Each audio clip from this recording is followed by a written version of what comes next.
This is the second of a two-part series with author and parenting specialist Maggie Dent. If you've not listened to part one, we encourage you to go to our previous episode as it sets the stage for today's conversation. In addition to her work as a parenting educator, Maggie extends her practice into palliative care and suicide prevention through her life-giving work as a death doula. In part two of our interview with Maggie, we continue to discuss building resilience through routines and rituals, including practices around the universal observance of death. Roy, were you familiar with the term death doula before we met Maggie? No, I have not heard that term before. I have heard of birth doulas, and I could make that leap, but no. But I think it makes sense. It does, because we want gentle, caring hands to guide us into this life and out of it as well. And also to guide those around us as we go through this journey. Yeah, that transition. I really appreciate Maggie's straightforward, I think organic might be the right word. Earthy. Earthy would be it. Her approach is really accessible. She gets to the heart of the matter and keeps us with her along the way. And she laughs a lot along the way. She has a great laugh. She does. So enjoy part two of our interview with Australia's Maggie Dent. Resilience isn't a trait you're born with. It is something that we can cultivate. And it is determined by the systems we live within and what resources are available in the systems. And then, do we ask for help? So one of your big messages to your children as they grow up, are we the people who step forward to help? And are we capable of asking for help? I'm Rachel Cram. And I'm Roy Salmond, and welcome to Family 360. Conversations exploring life together. We are going to pick up right after Maggie's explain. We need to know that sometimes life doesn't work out how we want it. She concludes part one saying, disappointment is a valid emotion, but what do I do with disappointment? What do I do when I feel I have failed? And what strategies do I teach my children in those moments? And now part two with Maggie Dent. So Maggie, let's continue to talk about building resilience. We want our children to know that life is filled with inconsistencies, unfairness, stressors, and to prepare them, we need the balance of protective factors. In your books, you highlight routines and the importance of rituals in building resilience in children. Yeah, so the balance to learning life can suck at times is I need to give you experiences where life is full of beautiful joy and exquisite connection. Yeah. So I love reminding families about the importance of rituals, whether they're welcoming and farewell rituals. You know, as we leave the house each day, if you've got young children, what is your farewell ritual? Quite often, separation distress is a very normal part of children's development. So you're thinking as children are going off to school? Yes, yes. So mummy kisses inside the left hand and daddy kisses inside the right hand. And so when they put their hands together, they've got mummy and daddy kissing as well, which is pretty cool. And anytime they feel sad, they put those hands near their heart. And in that lovely imaginary world of young children, that's real. For others, we recommend drawing the little heart in their hand, and mum and dad have it. So later you put them back together. So it's kind of like, how do I create connection when we're apart? Do older children need that as well? In a different way, just the farewell thing. Just basically, as they're leaving, it's a sense, I'm going to miss you, have a good day, whatever. And even with adolescents, even if they're grumpy and rolling their eyes at you and not wanting to talk to you, every single day do the same, even when they don't deserve it. And even that's more so then, I think. more so then, because can we love them when they can't love themselves? It's a really bumpy ride. Another one is, what are your meal times like? What are your birthday celebrations like?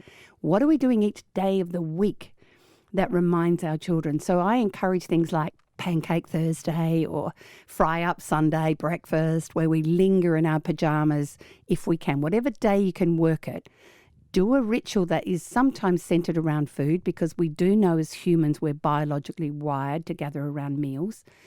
Do it so that when they're older, they remember it, and that they can't wait to get home for it, because our hunger to connect has to work when we're not in the same space.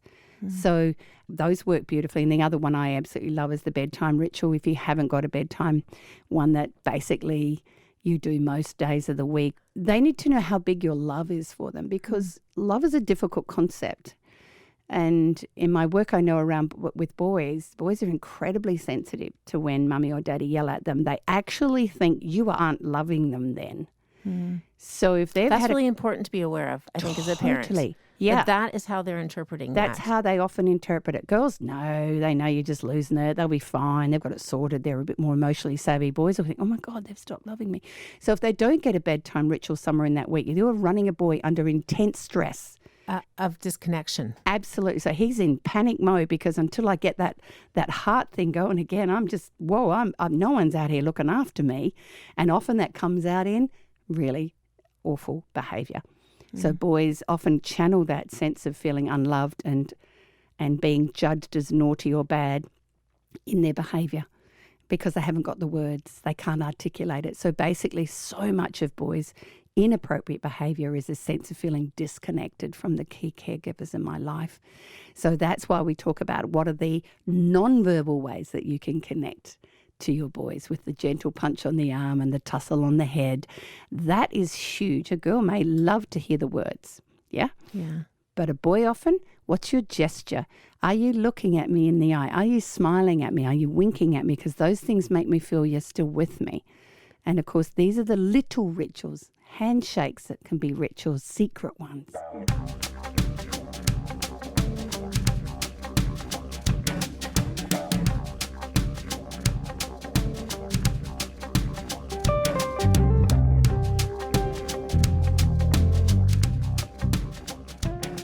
Well, and I wanted to come back to that concept that a ritual has nothing to do with the deservedness or not. Absolutely And not. it takes off the necessity for us as parents to be deciding on it, because every decision that we make takes something out of us in the day, that it just becomes something that we do that can be expected. And that carries over a lot of disappointments that are going to happen, times that we lose, because those things will show up.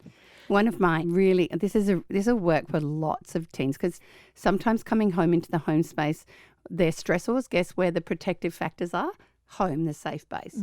But if they've got nothing left to be able to offer us a warm, cheery welcome because they're just drowning in cortisol with the stress they're living in, then they're less likely to be pleasant. And sometimes we have to be the big person that knows this is another stage of us being there safe growing up. And if one of my boys has done that in those days and slammed a door at me or something, 20, 25 minutes I'd let it. Then I'd go down, knock on his door, and I'd lean in with a lovely hot chocolate, a home-baked cookie, and I'd shove the dog in and then shut the door, because I need him to know we're okay while he's not okay. And it kind of became like the olive branch. And if I can't put things into there, even when they don't deserve it, who will?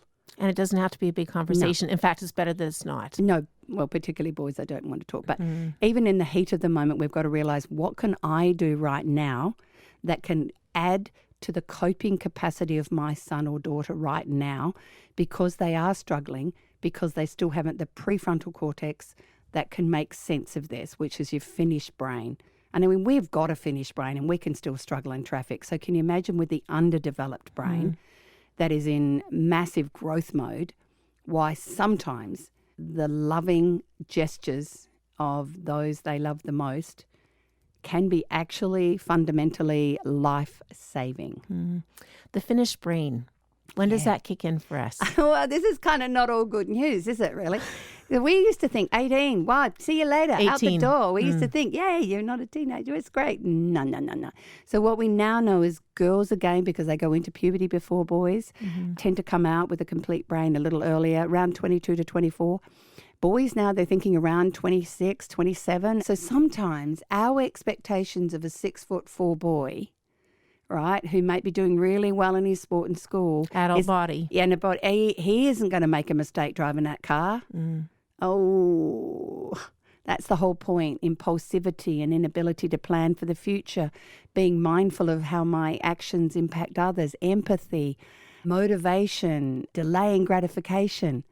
None of these are really good in our kids until the 20s. So, which can be so confusing for them and for us, because we're getting angry for something that they can't control. Very much like a toddler. Yeah. It's very, very similar. The regression in particularly the 12 to 15 is they go almost back into toddler mode, egocentric about me.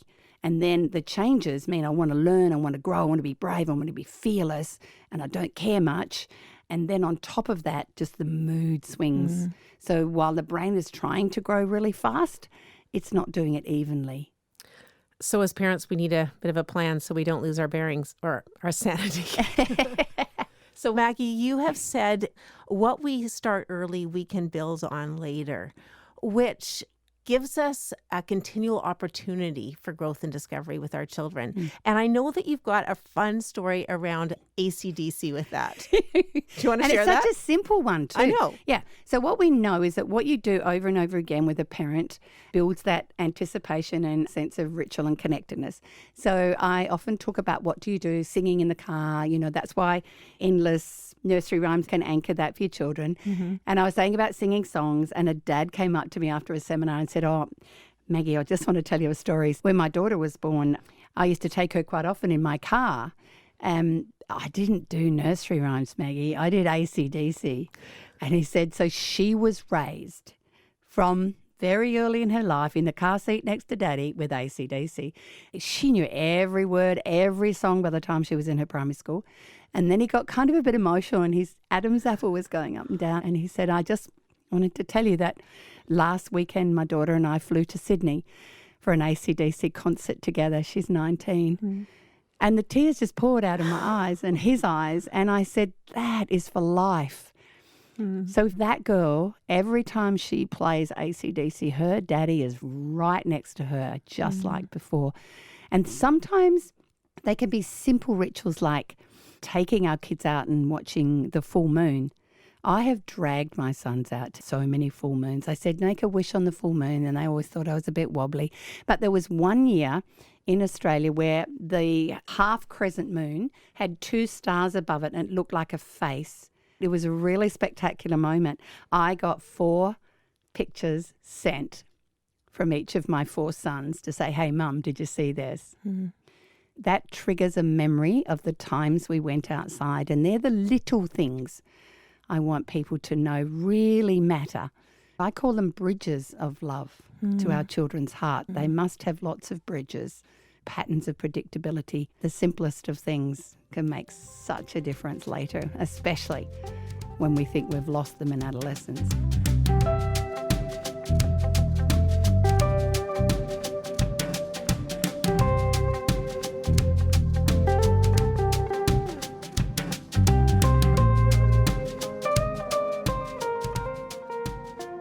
Well, as parents, there's this battle back and forth. Yeah. We want to hold on, but we know they need to break free as well. And so having some of these threads that we weave through their life so that we can remain connected in beautiful ways that are healthy ways is so important. But that individuation process can be very painful for parents. I know it's really tricky for us because, we're biologically wired to love our children and keep them safe. And that means that at times we will have what a good friend of mine calls white-knuckle moments as they climb up that tree past where you feel they're going to be safe.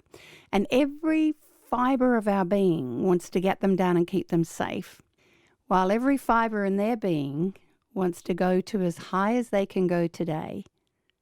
And that is exactly the biggest challenge for us as parents, to know that I need to trust when my child is stretching, that is exactly what they need to do. We know it's a biological wiring in them. They are actually wired to go to the edge of their own fear if we don't interrupt it. So in other words, if you put your fear over the top, you're messing with their fear. And you'll sometimes see that, a child climbing high up, suddenly get somewhere and their leg just has got to go, do I want to go one more?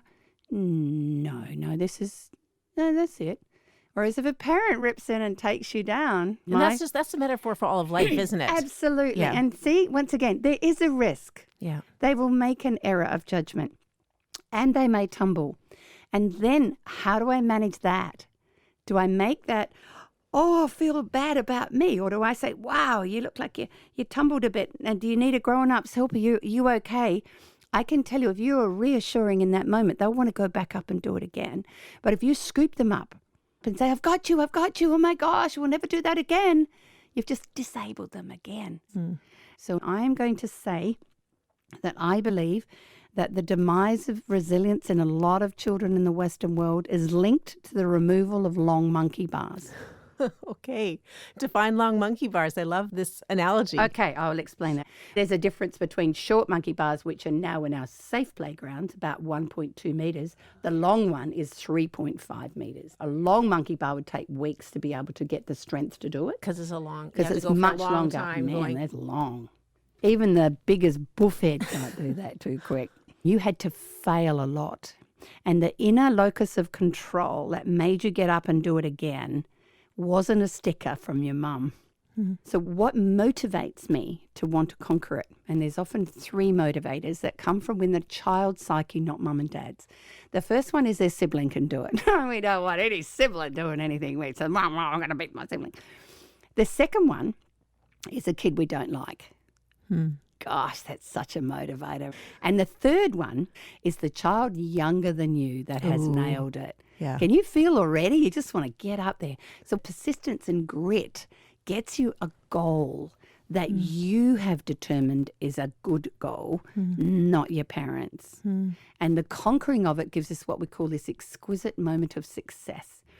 And I'm worried that today, when it's only a metre long, you don't get the same exquisite moment of success that you have achieved something as a consequence of your striving and your effort and sometimes your pain and your blisters. So therefore, we haven't created that neural pathway for you that I get back up. I'm going to keep trying. So sometimes the things that build a brave child and a brave adolescent are things that are a little difficult and unpleasant at the time. And our job is to be our kids' encourager and champion. Yep, they may need a Band-Aid when a bit of skin comes off, and they're going to really struggle when it didn't work, and we're going to go, I reckon you're going to do this. You've got this. So that you've got this is something I want to build into children. It might not come easy. There's that balance, though, between us being there to encourage them on and us not being there to encourage them on. Children need different kinds of encouragement. Absolutely. Every child, depending on temperament, needs a different blend. Mm-hmm. So some children will need opportunities for mastery, something they can nail like the monkey bar, or maybe they can sing or they can do great craft. If we haven't got something that we are really good at, then our authentic sense of confidence won't mature into that space, which is why our school system has got so much to answer for, because we're kind of pushing the arts and music out to the side. We're pushing play out to the side, because I can tell you the boy who couldn't read, who was the king of the monkey bar, he had cred and respect, and he actually felt good about himself. So that's one of my challenges again, that we need to give our children opportunities in school grounds to have adventuresome play, so that at times they get to the top of those rocks faster than anyone else, and they stand taller and go back into class with more guts to do the next job that they may not enjoy.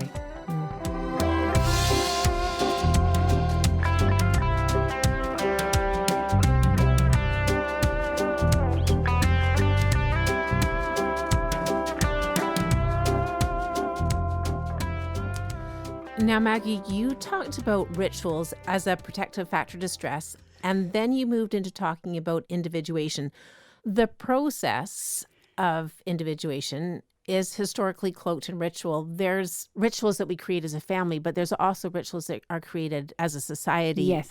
And spiritually based rituals. Yeah. But and one of my biggest challenges is we've removed rites of passage, which is a really big issue around adolescents not getting there. I'd love to go into that rites of passage. Yeah. Because they don't have to be religious, but they can be. Yeah. The organisation of mankind and social structures have always needed these things. So you'll see that at different times, families often have a celebration when the child starts school, transitions into high school. A graduation type of experience. Yeah, little graduation, although some of those have got a little crazy. Yes, they have. And you can see how we go Prom for a kindergartner. Yeah. We can go too far because we're in this crazy modern world. And then those ones that are within our religious systems, they are also markers that show, hey, my child's now going into another stage of their life. So as parts of our world are moving away from some of our traditional religions, I'm very concerned that those markers are disappearing from mainstream. So one of the things I'd love to see is, how do we create a rite of passage for all of our children on that journey? And it needs to begin around 14. which interestingly is one of the times where we often in our religious systems celebrate young people beginning their journey to adulthood. Yes, where we bring people to mindfulness. Yeah. And that's the one that says, this is the beginning of your journey of separating to become a human being. And there are some wonderful, wonderful new programs coming in. We've got a couple of really big specialists in Australia that come into schools, and the schools are starting to implement them. And part of that is they take their students out to a beautiful location. There's usually a lake or a river or something, and they actually have to kind of say goodbye to their parents symbolically as they're beginning this new part of their life. And they walk with all the other students to the edge of this place. And there they are given wonderful poems and messages from ancient times about how I'm going to emerge into the next part of my life. And then throughout the year, they're given opportunities to be mindful about the life they want to choose. So we're actually calling them into a state of, wow, who do I want to be? What would that look like? What values do I have in my life? So we're calling them into a place of real consciousness expansion. Now, when these are also happening later, I can tell you the difference is profound. Later in their journey, older ages. Yep, 18, 19 and 20, because often at the very end of that high school journey, particularly boys get lost, end up lost in no motivation, no sense of future, nothing, in a void after school where all the predictability has moved, and suddenly they're powerless to create any sense of where they're going. So these sorts of things I really want families to have conversations about. How do we do that? And that's when we bring all the people that matter into their lives, the lighthouse figures, some teachers or coaches or the scout leader or whatever. We bring people in who have mattered in that child's life and let them say what we really value about this child, because they're still not able to see the goodness in themselves at that age. However, the people they love and respect, when they give them this, they may have some form of prayer or celebration in amongst it, and then they celebrate with food. It changes something deep inside our kids. And what we're finding is the ones that don't have that, they're trying to mark their own rite of passage. Some of them do really dangerous things because they haven't got a sense of who am I and where can I be and is this okay? So again, I think this is part of the way the modern world has to come back to, how did the ancient world do these things that marked, I am now an adult. I think a marriage will do that. You know, if you have a wedding, it's an opportunity for parents and grandparents and aunts and uncles to come together and say, we affirm you, this is who you've been. We want our kids to pay attention or to have an awareness of those who can come alongside to offer guidance and counsel. Yeah. It's sad at any stage of life, really, to miss opportunities to draw wisdom and support from people who truly care and want to help us flourish. It's such a loss when we don't recognize that resource. Yeah, it is. You're almost being thrown out into the world without a map. It's such a powerful thing. And I think having older mentors, this is the other part to the message I have for parents. We need these wise lighthouse figures in our sons and daughters' lives that they can lean on sometimes when it's too hard to come to us.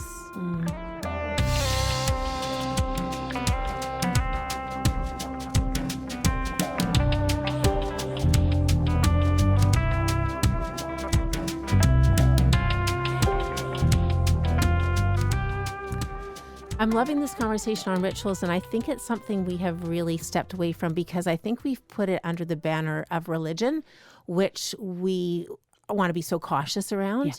But it's got this ancient truth that we've thrown out with the bathwater. There are also rituals that just have to do with being human. Totally. And I know that you have been a death doula, which is a term that I'd never heard before until I met you, which is one of those human rituals that I think, again, we step away from because we're overwhelmed by it. And we don't have the language for it or the capacity for it, at least certainly not here in North America. Absolutely. So traditionally, way, way, way back, we were born and we died in our family. So as the Western world has become more educated and cultivated, we actually outsource it. Sadly, that doesn't facilitate either of those journeys, birthing or dying. The young that I worked with over time, oh my goodness, you can have such power with adolescents around death that I was not aware of. If you give them permission, participate. We had one 14-year-old boy who had a nasty tumor on his shoulder and it was unfortunately terminal. So his mates, and there were 3 boys and 2 girls, his parents got a king-size bed so that after school his mates could jump on the bed and chat to him and watch telly with him. And they were with him, right, unbelievably. They didn't back away. They turned up. And they would ask me questions from time to time. And then at one point the boy said to me, Maggie, can you get my casket delivered before I die? And I said, yeah, sure. What colour do you want? He said, Ferrari red. And this Ferrari red coffin, I was hoping it would make it before he passed. And did it? It did. And his friends spent almost 2 afternoons decorating it with messages and things. So beautiful. And at the funeral, this is how magical things can be when we step away from the horror and own what it is, a transition and a celebration. Those friends got up to speak about their best friend. And at one point, they turned to the mum and dad and said, now we've got a surprise for you. He has written you a special message on the front of the casket. Can you see what a difference that can make? This is just yet another doorway, another birthing that we go through in life. It's just such a powerful thing. It is a part of life. It hurts. It is one of the biggest things that will gut you to your core. And again, I think we need to not hide it away. In speaking about resilience, I remember at 5 years old waking up right in the middle of the night with this bolt of lightning, realizing my mom is going to die one day. And my children have done the same things. Around 5 years old, they look at you and they're like, Mommy, you're going to die. Yeah. And then they start to realize, and I will too. And there's an important part of resilience in not hiding it away from children. Even back to thinking of the ducks. If we can know that as we follow our mom duck, that actually that is kind of the final place we're following her to. But if we can get up and shake off our feathers and know how to do that. It's beautiful. It's amazing. I think there's something exquisite in a really difficult farewell ceremony. If you can hear a burp from a baby who's just had a feed, it's just like one of those gifts from the universe that says life goes on. It turns up in all these things. Or a little fart from a boy. It's life goes on. And this is our challenge in normalcy. It's not meant to be a squeaky perfect world. What we now know is that resilience isn't a trait you're born with. It is something that we can cultivate, and that it is determined by the systems we live within. So our family system, our school systems, our faith systems, and what resources are available in the systems. And then do we ask for help? So one of your big messages to your children as they grow up, are we the people who step forward to help? And are we capable of asking for help? Because I've worked in communities after massive floods and bushfires and droughts, and activating a community to recover. I can tell you, you never have to activate one that is already connected. So in our world, as we separate, and I think we have a fundamental hunger for human connection, it's biological in us. But if we become separated because we're connected more online, then we are not going to recover as quickly afterwards. So again, do you know your neighbours? Yeah? Maggie, that actually, I think, leads me into what is sadly a need to wrap up this interview, and I'm not wanting to rush you with your answer. But I'm wondering, is there a last piece of insight you would like to share around the necessity for deep connection to build our resilience and our ability to flourish as individuals, as communities? I think I'd kind of like to burst into song or something that, Burst into song? Okay. No. They're all the songs that say that basically the most fundamental thing that we all need as humans is love. Unconditional and strong. That's what we need. I can love you when you can't. I can love you regardless of the colour of your skin, your culture, or your sexual orientation. I am capable of it being about us. And until we can be those people that say it's our whole world that matters, and are the decisions being made about all of us or only some of us? Because the more we become a me world, the unhealthier we get. The more we become a we world, the healthier our children and us becomes. So again, my message is nothing will ever replace human connectedness as the most important thing in building resilient, happy children who thrive. Maggie Dent, thank you so much for the passion and energy and stories and love that you poured into this interview. It was my absolute pleasure, Rachel. Thank you so much. And I'm hoping everyone's okay with my accent. I think you were fully understandable. Thank you so much.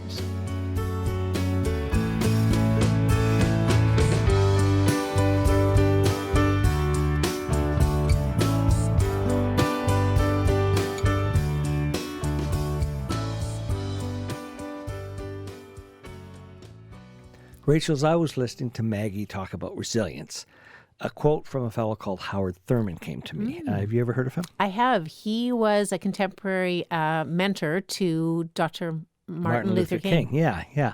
And he was also a philosopher and civil rights leader.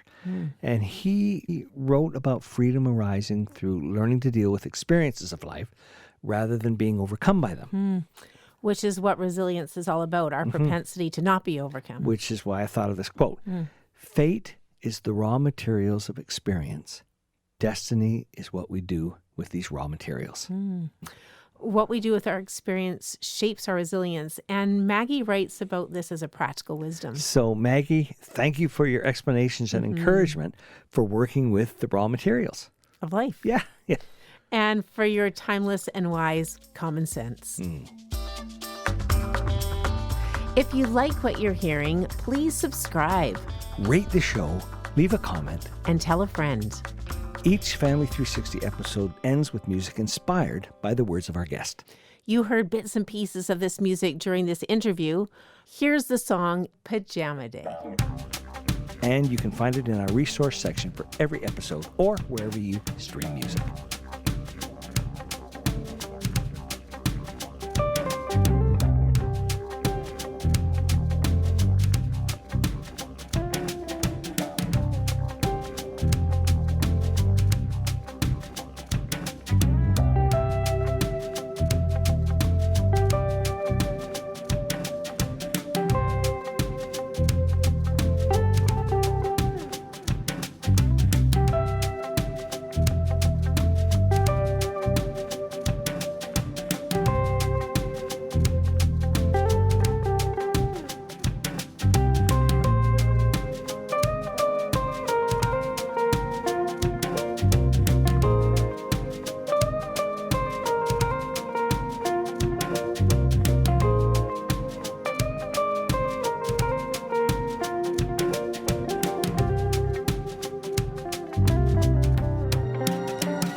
Rachel Cram. I'm Roy Salmond, and thank you so much for listening to Family 360.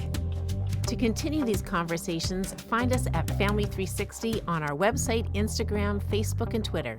We'd love to journey with you.